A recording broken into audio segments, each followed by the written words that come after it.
बताओगे ना? हाँ किनके कुशीनगर में दू गो फ्लैट चाहिए ए करे जा का हो?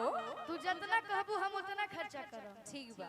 ओकरा खातिर हम भागल ना है आ यदि हमरा के छोड़ के गइलो त बुझ लिहा हम संतोष पागल ना हो कि अरे बनबूज ज्यादा तू अरे चिड़ै उड़न बाज हो कि बनबूज ज्यादा तू चिड़ै उड़न बाज हो। अरे के बा भैया तब बुझली हमर हम हई रंग बुझली हमर हम हई रंग बाज हो।